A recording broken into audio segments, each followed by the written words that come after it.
Hello दोस्तों, स्वागत है आपका हमारे यूट्यूब चैनल टारगेट सरकारी एग्ज़ाम्स में। और जैसे कि आप जानते हैं कि हमने एक सीरीज चला रखी है UP triple S C PET 2023 के लिए, जो ग्राफ और टेबल्स के क्वेश्चन आएंगे 20 क्वेश्चन।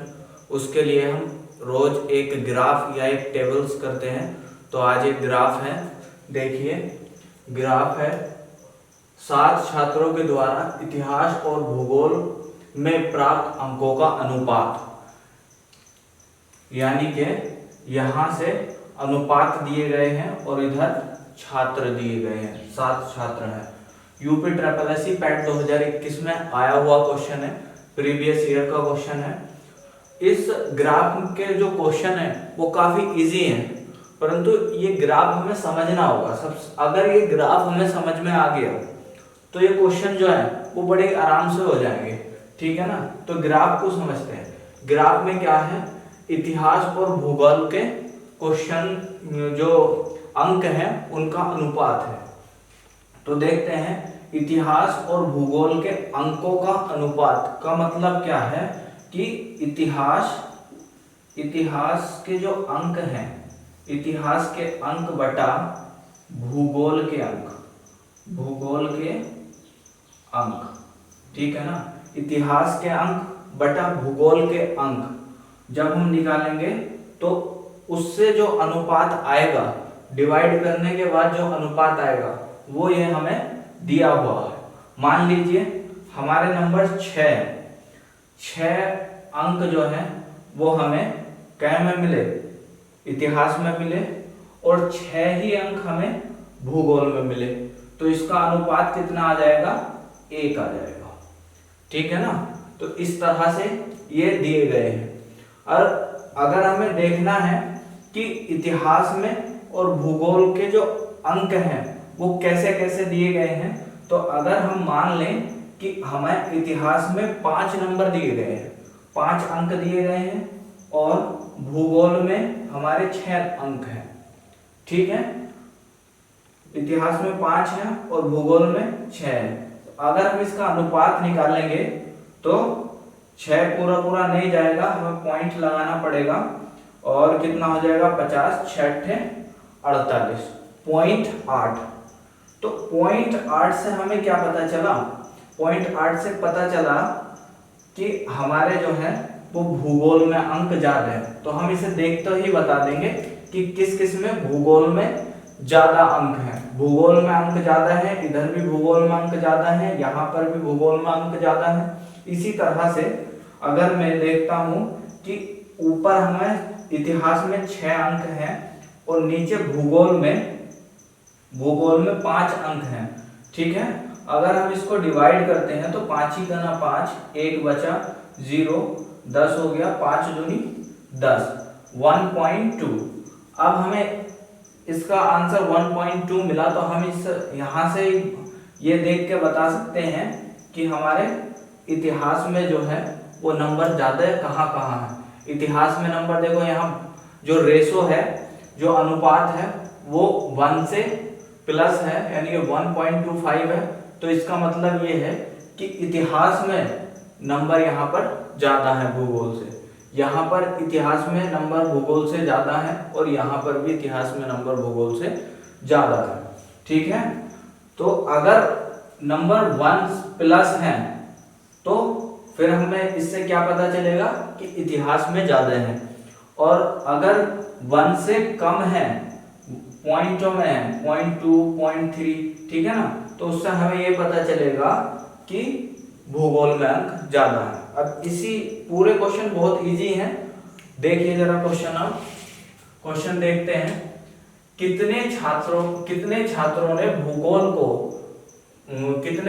भूगोल की अपेक्षा इतिहास में ज्यादा अंक अर्जित किए हैं। तो हम देख लेंगे भूगोल की अपेक्षा इतिहास में ज्यादा है। तो मैंने अभी बताया अगर इतिहास में नंबर ज्यादा होंगे तो क्या होगा, रेशो जो होगा वो 1 से प्लस होगा। देख लेते हैं 1 से प्लस कहाँ कहाँ है, एक यहाँ पर है और एक यहाँ पर है और एक यहाँ पर है। तो इसका मतलब क्या हो गया कि जो 3 छात्र हैं उनके इतिहास में अंक भूगोल से ज्यादा है। तो कितने छात्र हैं?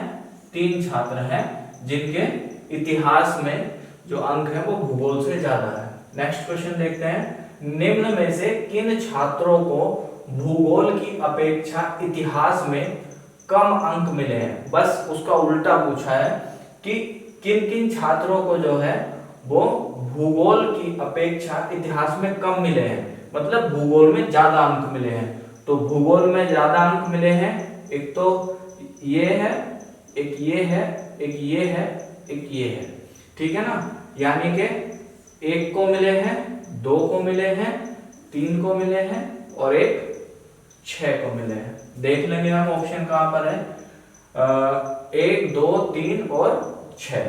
तो ऑप्शन नंबर बी हमारा सही हो जाएगा।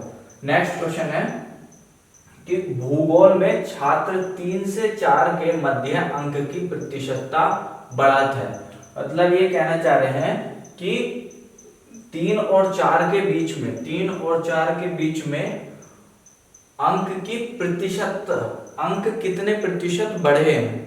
अब आप देखिए यहां से केवल हमें अनुपात दिया है, अंक नहीं दिए हैं। अगर अंक दिए होते तो हम उसकी जो प्रतिशत बढ़त निकाल सकते थे। हमें इसमें कहीं भी अंक नहीं दिए गए हैं, अनुपात दिया गया है, तो इससे हम जो है वो प्रतिशत बढ़त नहीं निकाल सकते। तो इसका सिंपल सा आंसर है आंकड़े अपर्याप्त है। ठीक है। नेक्स्ट क्वेश्चन है, इतिहास भूगोल के अधिकतम अनुपात और न्यूनतम अनुपात का अंतर है। इतिहास और भूगोल के अधिकतम अनुपात और न्यूनतम अनुपात का अंतर है। तो हम देख लेंगे अधिकतम अनुपात कहां पर है। अधिकतम अनुपात ये है, अधिकतम अनुपात ये है 1.55 और न्यूनतम अनुपात क्या है, ये है 0.35। अगर हम देखें 1.55 और 0.35 का अंतर निकालना है, 0, 2 और यहां से 1, यानी कि 1.20 जो है अधिकतम अनुपात और न्यूनतम अनुपात का अंतर आ जाएगा। कहां पर है, 1.20। ठीक है, आंसर हो जाएगा इसका। नेक्स्ट क्वेश्चन है, छात्र 4 को भूगोल में 60 अंक मिले, उसके इतिहास में अंक कितने हैं। अब इसमें इन्हें दिया है, यहां पर दिया है कि उसे जो है वो भूगोल में 60 अंक लेके आया है।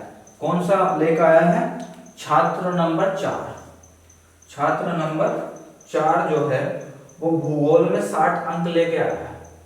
ठीक है ना, भूगोल में 60 अंक लेकर आया छात्र नंबर 4। तो छात्र नंबर 4 कौन सा है, छात्र नंबर 4 है ये 1.25। ठीक है ना, 1.25। तो 1.25 जो है इसका अनुपात है। अब अनुपात से जब हम भिन्न में बनाएंगे तो यहां से हटा देंगे पॉइंट और यहाँ पर 2 जीरो लगा देंगे। इसका मतलब ये है कि अगर उसके इतिहास में 125 अंक हैं, अगर उसके इतिहास में 125 अंक हैं तो भूगोल में उसके 100 अंक हैं। उसने हमें क्या दिया है कि भूगोल में उसके 60 अंक हैं। तो 60 की जो वैल्यू है वो भूगोल में 100 के अंक के बराबर है और हमें निकालनी किसकी है, इतिहास की। तो इतिहास की वैल्यू है 125। डिवाइड करेंगे 25 चौक और 25 पंजे, 4 से कट जाएगा 15 बार, तो 15 पंजे 75। आंसर कितना आ जाएगा, 75। ठीक है, आंसर कितना आ जाएगा, 75। ठीक है। तो इसी तरह बहुत इजीली अगर हमें ग्राफ समझ में आ गया तो क्वेश्चन बहुत इजी हो जाते हैं इसके। ठीक है, अगर मेहनत पसंद आ रही हो तो प्लीज लाइक सब्सक्राइब करें और सपोर्ट करें। रोज इसी तरह आपको एक एक ग्राफ मिलता रहेगा। थैंक यू, जय हिंद।